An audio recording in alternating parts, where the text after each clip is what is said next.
제가 하나의 시를 들려드릴까요? 여러분들이 너무나 잘 아시는 시일 겁니다.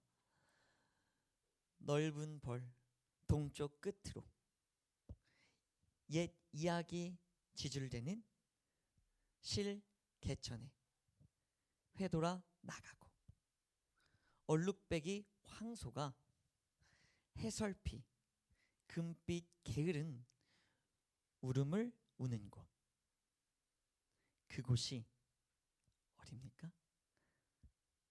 그곳이 어딜까요? 고등학생들 모르십니까? 뭐라고 말하죠? 그곳이 차마 꿈엔들 이칠리요. 어른들은 아마 아실 겁니다. 가곡으로도 많이들 들어보셨을 거예요. 노래로도 접했을 것이고 수능에 기본적으로 많이들 나오는, 그래서 고등학교 1, 2, 3학년 때 꼭 배우는 하나의 시 중에 하나입니다. 물론 이 시는 더욱더 길지만 저는 오늘 여러분들에게 짧은 이 시 한 편만을 잠깐만을 들려드렸습니다. 이 잠깐의 이야기를 들으면서 어떤 마음이 드십니까? 옛 이야기에 지줄되는 실개천이 회돌아 나가는 넓은 벌 동쪽의 그곳, 얼룩배기 황소가 우는 그곳, 바로 그곳을 우리가 생각하면 나의 마음 가운데서는 쉼과 위로가 생깁니다. 이 시의 제목은 바로 고향이죠. 여러분, 고향이란 어느 곳입니까? 함께 생각해 볼까요? 고향은 내가 출세하는 곳이 아닙니다. 고향은 내가 돈을 많이 버는 곳도 아닙니다. 그러면 고향은 어디입니까? 내가 출세를 향하여서 나아가고 돈을 많이 벌기 위해서 나아갔을 때, 각박한 삶 속에서 내가 힘들고 지쳤을 때, 바로 그때 쉼을 얻으러 오는 것, 바로 그때 위로를 얻으러 오는 것, 바로 그곳입니다. 고향은 내가 나아갈 곳이 아니라 어쩌면 내가 태어난 곳, 그리고 내가 자라난 곳, 그래서 나중에 내가 돌아가고 싶은 곳, 바로 그곳을 우리는 고향이라고 말합니다. 우리 모두에겐 그렇게 고향이 있습니다. 그러면 여러분, 고향은 생각보다 금은부화가 넘치진 않을 거예요. 고향은 화려하지 않을 거예요. 고향은 명성이 자자하지 않을 거예요.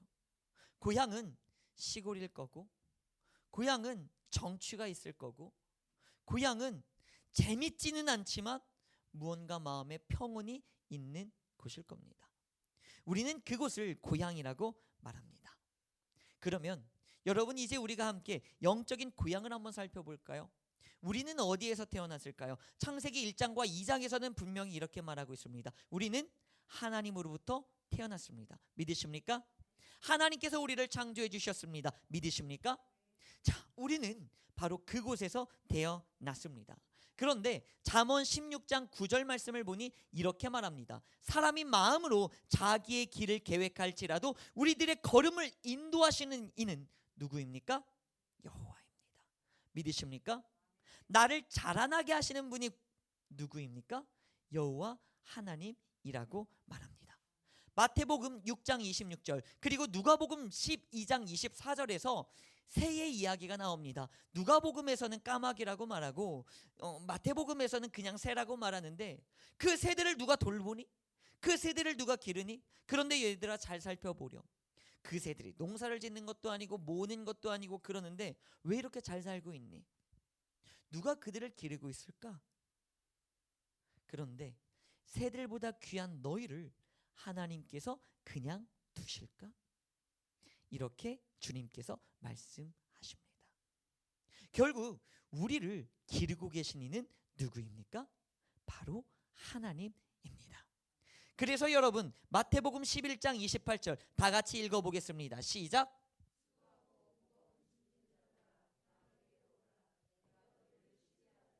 믿으십니까? 아멘. 그렇습니다. 여러분, 우리가 쉴 수 있는 곳은 바로 고향입니다. 그런데 그 고향을 뭐라고 말하고 있습니까? 바로 예수 그리스도의 품입니다. 하나님의 품이에요. 우리는 하나님으로부터 나왔고, 그리고 우리는 하나님으로 말미암아서 자라났습니다. 그러니 이제는 우리가 세상에 나가서 상처를 입고 괴로움을 입고 슬픔을 입었을 때 내가 위로받을 곳, 내가 새 힘을 얻을 곳, 그곳은 어디입니까? 바로 하나님의 품인 거예요. 우리는 바로 그 자리로 나아가야 하는 겁니다. 제 둘째 아들 녀석이 3살인데 이 둘째 아들이 저에게 뭐 이런 저런 요즘에는 대화가 컨버세이션이라고 하는 그것이 좀 되는데 뭐 고양 이제 제가 물어봤어요. 오늘 어린이집에서 뭐 했어? 끄아! 라고 해요. 그러면 아주 대화가 잘 되죠? 그러면 오늘 어린이집에서 뭐가 제일 재밌었어? 끄아! 라고 합니다. 끄아는 공룡을 말하는 거예요. 그래서 제가 또 물어봅니다. 그럼 오늘 선생님이랑 뭐 했어? 끄아! 이라고 합니다. 걔는 끄아밖에 없어요. 아주 대화가 잘 되죠? 컨버세이션이 잘 됩니다. 그런데 그 아이에게 제가 한 번 더 질문을 했어요. 그런데 맨날 끄아 가지고 놀았어? 그러면 그 끄아는 기분이 어땠어? 라고 말했어요. 그랬더니 얘가 끄아라고 대답을 못하잖아요. 이제는 곰곰이 생각을 합니다. 그러다가 이렇게 말해요. 기뻤어 라고 말해요. 그래서 이 3살짜리가 뭐가 기뻤어? 궁금하잖아요. 그래서 그러면 끄아는 왜 기뻤는데? 라고 물었어요. 그랬더니 그가 이렇게 말합니다. 곰곰이 생각을 하다가 하나님을 만났어 라고 말하는 거예요. 신기하죠? 믿음이 안 가죠? 저도 놀랐어요. 그래서 네가 하나님을 어떻게 알아? 라고 생각을 했어요. 근데 하나님을 만났어 라고 말하는 거예요. 아, 그렇구나. 여러분, 공룡은 하나님을 만났을 때 가장 기쁩니다. 왜일까요? 공룡의 고향은 어디입니까? 하나님이에요. 왜? 하나님이 창조하셨으니까요. 그 3살짜리에게 그거를 듣고 그게 1달 반 정도의 전에 들었어요. 그래서 오늘의 설교를 계속 묵상을 하면서 많이 다듬으면서 준비를 했습니다. 그렇구나. 공룡도 고향이 있구나. 하나님의 품이구나. 공룡도 하나님을 만나면 기쁘구나. 그러면 내가 진정 기쁘려면 어디를 가야 할까? 아, 그렇구나. 하나님의 품으로 가야 하는구나. 여러분, 복음은 이렇습니다. 우리는 하나님으로부터 만들어졌습니다. 그리고 하나님께서 우리를 기르셨습니다. 그래서 하나님이 바로 우리의 고향입니다. 믿으십니까? 그런데 복음은 여기에서부터 시작합니다. 그 고향을 우리가 떠났습니다. 인간이 그 고향을 떠났고 떠난 것이 아니라 그 고향을 잊어버렸습니다. 그렇게 인간은 길을 잃어버리고 기억 상실증에 걸린 탕자가 되어 버렸습니다. 그래서 고향을 가고 싶은데 가지는 못하고 각박한 세상에 치이고 그래서 상처를 입고 괴로움을 입고 아파하고 슬퍼하고 정처 없이 떠돌고 요래 살아가고 있습니다. 그때 하나님께서 너무나 안타까우신 거예요. 그래서 어떻게 하십니까? 독생자가 기쁨으로 오십니다. 하늘 보좌의 모든 영광과 권세를 다 내려놓고 오십니다. 예수 그리스도가 이 땅에 오십니다. 왜 오셨습니까? 우리에게 고향을 알려주려고, 다시 고향을 상기시켜 주려고. 너희들이 돌아갈 그곳이 있어. 그러면 어떻게 돌아가요? 라고 말했을 때 주님께서 뭐 하십니까? 그 방법까지 만드십니다. 고향 가는 방법 내가 열어줄게. 고향 가는 길 모르겠어? 내가 열어줄게.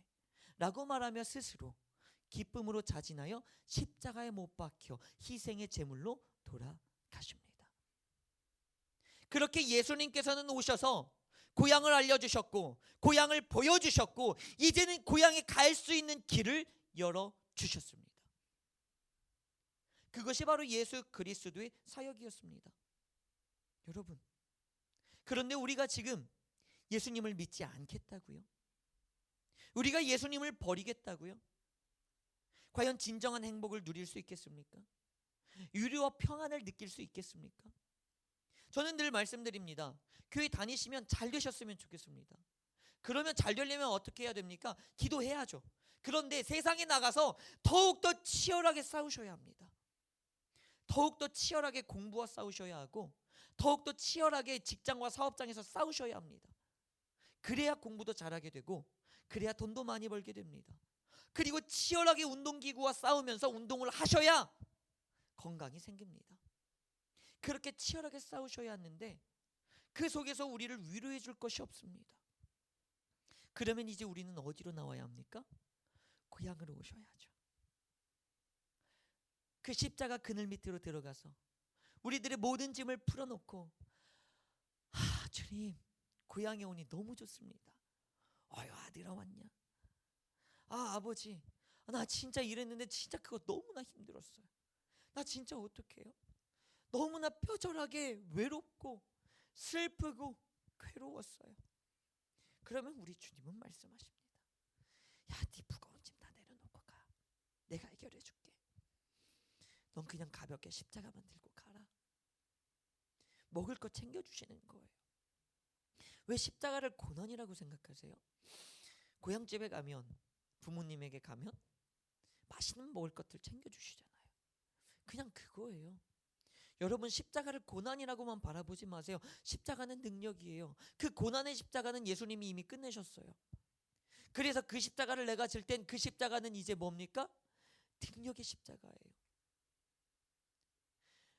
하나님께서, 아버지께서 상처 있고 힘들고 괴로운 내가 갔을 때 무거운 짐은 내려놓고 이제는 능력만, 맛있는 반찬 가지고 싸가지고 가 하면서 가시는 거예요. 그 주님의 품이 얼마나 감사합니까? 그 주님의 품이 얼마나 사랑스럽습니까? 그것이 우리가 가야 할, 잊지 말아야 할 고향입니다. 믿으시기 바랍니다. 아멘. 그런데 오늘 말씀에서 성령이 임하시면 라고 말씀하시면서 유대와 사마리아와 땅끝까지 예수의 증인이 되라고 합니다. 예수의 증인이 되라고 하는 건 크게 두 가지를 의미하고 있습니다. 첫 번째는 고향을 알려주고 고향을 가는 방법을 알려주라는 겁니다. 그것이 뭡니까? 오직 예수 그리스도만이 길이요 진리요 생명임을 증거하라는 것입니다. 이것은 이미 우리가 너무나 잘 알고 잘 행하고 있습니다. 그러면 두 번째를 말씀드리겠습니다. 두 번째, 주님께서 어떤 사역을 하셨습니까? 고향을 보여주셨고 고향을 만드셨습니다. 이것을 조금 전문적인 용어로 말하자면 천국을 보여주셨고 천국을 건설하셨습니다. 이제는 이 사역을 누가 해야 합니까? 우리가 해야 합니다. 그러면 이렇게 여러분들에게 던지겠습니다. 세상의 사람들이, 친구들이 혹은 가족들이, 부모님이, 형제 자매들이 당신을 만났을 때 고향을 간 것처럼 평온함을 느낄까요? 고향을 가면 꼭 껴안아주고, 고향을 가면 내가 잘못하고 실패했건 맛있는 밥을, 따스한 밥을 차려줍니다. 여러분은 어떻습니까? 누군가에게 그러한 고향이 되셨습니까? 자녀에게 고향이었나요? 남편에게, 아내에게 고향이었나요? 나에게 오면 쉴 수 있어 라고 말하는 곳이었나요? 아니면 그 사람한테 가봤자 뭐 쉬겠어, 뭐 힘이나 들겠지 라는 곳이었나요? 어떤 곳이었습니까? 각박한 세상에서 치여서 여러분들에게 왔을 때 여러분들은 그들을 평온함으로 위로해주고 치유해주는 쉼터였습니까? 아니면 역시나 똑같이 그들에게 채찍질하는, 세상과 별반 다를 것이 없는 그러한 대도시였습니까? 여러분, 우리는 대도시가 돼서는 안 됩니다. 우리는 고향이 돼야 합니다. 누군가가 평온히 와서 쉴 수 있는 바로 그곳 말입니다. 시원이가 있습니다. 그리고 예찬이가 있습니다. 정말 둘은 너무나 친합니다. 왜 친할까요? 둘은 누군가가 서로 간에 고향이 되어 줄 겁니다. 모르긴 몰라도 여러분들이, 그리고 제가 모르는 비밀을 그 둘은 알고 있을 겁니다. 왜 알고 있을까요? 그들은 서로 이해해주고 위로해주기 때문입니다. 그래서 그들은 서로 비밀을 나누는 친한 친구가 될 수 있는 거예요. 그것이 뭡니까? 바로 고향이 되어 준 겁니다. 여러분, 이제 우리는 고향이 되어줘야 합니다. 그런데 우선 이 말씀을 한번 읽어볼까요? 갈라디아서 5장 22절 23절 말씀 함께 읽어보겠습니다. 시작. 오직 성령의 열매는 사랑과 희락과 화평과 오래 참음과 자비와 양성과 충성과 온유와 절제니 이 같은 것을 금지할 법이 없느니라. 아멘. 할렐루야. 고향을 가면 어떠해야 됩니까? 오늘 말씀드렸죠. 성령이 임하시면 우리가 사역을 하러 나가는데, 자, 성령을 받으면, 즉 이제 내가 고향을 만들기 시작하면 그 고향은 어떻게 만들어지느냐? 사랑이 넘치고 희락이 넘치고 화평이 넘치고 오래 참아주고, 힘들죠, 오래 참는 거. 자비와 양성과 충성과 온유와 절제가 있어야 됩니다. 이게 바로 뭡니까? 고향이에요. 여러분 이렇게 사셨습니까? 이렇게 안 살았으면 여러분 고향이 안 된 거예요. 이렇게 사셔야 고향이 되는 거예요. 이렇게 사시길 예수님의 이름으로 간절히 부탁드리며 축원합니다. 아멘. 그런데 여러분 이렇게 사실 수 있으십니까? 이렇게 살 수 있겠습니까? 던지겠습니다. 못 살아요. 절대 못 살아요. 절대 못 삽니다. 그래서 여러분 말씀드리겠습니다. 포기하세요. 어차피 이렇게 못 살아요. 어떻게 살아요? 어떻게 맨날 절제하고 무슨 맨날 자비와 양성을 하고 맨날 막 충성을 하고 사랑과 희락과 화평, 말이나 됩니까? 안 돼요, 안 돼요.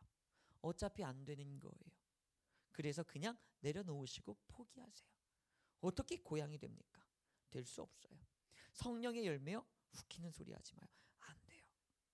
우리는 못해요. 그러니 포기하세요.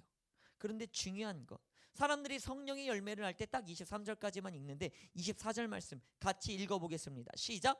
그리스도 예수의 사람들은 육체와 함께 그 정욕과 탐심을 십자가에 못 박았느니라. 아멘. 할렐루야. 할렐루야. 이거예요. 우리는 못해요. 그런데 그리스도 예수의 사람들은 어떻게 한대요? 육체와 정욕과 탐심을 뭐 했대요? 십자가에 못 박았대요. 이걸 우리가 자꾸 그냥 십자가에다가 이렇게 놓고 오는 걸로 생각하는데 이 의미는 뭔 줄 아십니까? 죽었다는 거예요. 여러분, 죽으셔야 해요. 죽어야 해요. 그리고 주님께서 말씀하십니다. 물로 세례를 받는 것을 넘어서 이제는 어떻게 하라? 성령으로 세례를 받아라. 할렐루야. 할렐루야. 성령으로 세례를 받는다는 것이 결국엔 무엇입니까? 중생한다는 거예요. 영적으로 다시 태어나라는 거예요. 그래서 성령의 열매 우리는 못해요. 말도 안 돼요. 불가능한 거예요. 하지만 어떻게 해야 합니까? 죽어야 해요. 내가 죽은 다음에 그 다음에 어떻게 해야 돼요? 22절 성령을 받아서 성령이 자라서 성령의 열매가 맺히는 거예요. 고로 이거는 내가 하는 겁니까? 아니에요. 이건 내가 하는 게 아니라 주님이 하시는 거예요. 이거를 내가 하려고 하면 지치고 힘들어서 쓰러질 겁니다. 여러분 내가 하려고 하지 마세요. 성령이 하시는 거예요. 그러면 이제는 우리는 어떻게 해야 될까요? 나 못하니까 포기해? 맞아요. 포기해요. 그냥 포기하세요. 하려고 하지 마세요. 스트레스 받아요. 그러면 못하니까 그냥 이제 포기하고 아무것도 하지 마? 그거는 아니죠. 어떻게 하셔야 됩니까? 성령 받으셔야죠.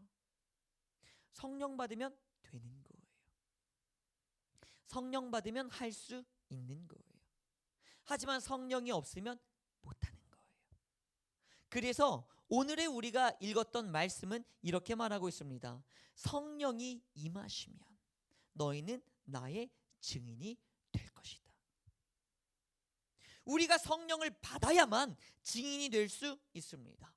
그래서 사도행전 2장에서 다락방의 역사가 일어납니다. 그게 바로 무엇입니까? 오순절의 성령 강림절 역사이며 그것이 바로 오늘입니다. 오늘은 성령 강림절입니다. 그리고 오순절입니다. 예수 그리스도가 부활하시고 승천하신 후에 50일이 지난 뒤입니다. 이때까지 이들은 사역을 하지 않고 기도했습니다. 왜요? 사역 어차피 내 힘으로 내 능으로 못하니까. 하나님께서 주님께서 말씀하시고 약속하신 그 성령을 위하여서 끊임없이 기도하고 또 기도하고 또 기도했습니다. 그리고 마침내 그들이 성령을 받은 그 순간 사도행전이 쓰여지는 겁니다. 그들이 성령을 받은 그 순간 사역의 장이 열린 겁니다. 여러분, 사도행전은 그냥 신약의 5번째, 마테마가 누가 요한 끝나고 사도행전이 있는 것이 아닙니다. 이제 사도행전은 여러분들의 삶 가운데서 쓰여져야만 하는 겁니다. 그러면 사도행전은 누가 쓰는 것이냐? 하나님이 쓰는 거예요. 성경은 하나님이 쓰셨습니다. 믿으시기 바랍니다. 그렇다면 내가 내 삶 가운데서 사도행전을 쓴다는 것은 어떻게 해야 합니까? 하나님께서 주관하셔서 쓰셔야 하는 거예요. 다시 말하면 성령의 충만함을 받아서 성령의 일들을 할 때, 성령으로 일을 하기 시작할 때 성경이 쓰여지는 겁니다. 고향이 만들어지는 거예요. 천국이 만들어지는 거예요. 수많은 사람들에게 천국을, 고향을 보여주는 거예요. 그래서 많은 사람들이 나에게 왔을 때 위로와 쉼을 얻게 되는 겁니다. 여러분, 이것이 바로 고향입니다. 그리고 우리는 이것을 향하여서 나아가셔야 하는 겁니다. 여러분들에게 감히 결단의 말씀을 드리겠습니다. 여러분, 오직 주님만이 길이요 진리요 생명이신 것은 이미 다 아시지 않습니까? 이제는 고향을 만들어 가십시오. 그리고 이제는 고향을 보여주십시오. 사람들이 여러분들을 만났을 때 고향 같아, 화려하진 않아도, 돈이 있어 보이진 않아도, 뭐가 막 잘나 보이진 않아도, 굉장히 촌스럽고 시골스럽더라도, 그런데 만나기만 하면 어떻습니까? 너무나 평안해. 만나기만 하면 너무나 위로가 돼. 만나기만 하면 내 모든 속 이야기를 다 꺼내놓고 싶어. 너만 만나면 내 마음이 치유가 되는 것 같아. 너는 나의 힐링이야. 라는 그 이야기를 우리는 들어야만 합니다. 그게 뭡니까? 그게 바로 그리스도 예수의 사람들의 모습입니다. 여러분, 이제는 그러한 여러분들이 되길 원합니다. 물론 힘들 거예요. 억지로 하려고 하지 마세요. 어차피 안 돼요. 중요한 건 뭡니까? 안 될 때마다 이렇게 기도하세요. 주님, 나는 안 되네요. 그러니 빨리 성령을 나에게 허락하여 주옵소서. 성령이 임하시면 그 성령의 열매로 내가 수많은 사람들을 먹이겠습니다. 기도하시기 바랍니다. 여러분, 성령의 열매는 나에게서 자랍니다. 나는 나무입니다. 이 나무에서 맺힌 열매는 누가 먹는 겁니까? 내가 먹는 게 아니라 남이 먹는 거예요. 사랑도, 양성도, 희락도, 기쁨도, 절제도, 충성도 다 누구에게 주는 겁니까? 남에게 주셔야 하는 열매들입니다. 그러니 성령의 열매를 소유하려고 하지 마시고 성령의 충만함을 입어서 성령의 열매를 나눠줌으로 사랑해주고 그를 용서해주고 오래 참아주고 그에게 순종해주는 여러분들이 되시길 예수님의 이름으로 간절히 축복하며 기도드립니다. 아멘. 이 시간 함께 기도하시겠습니다.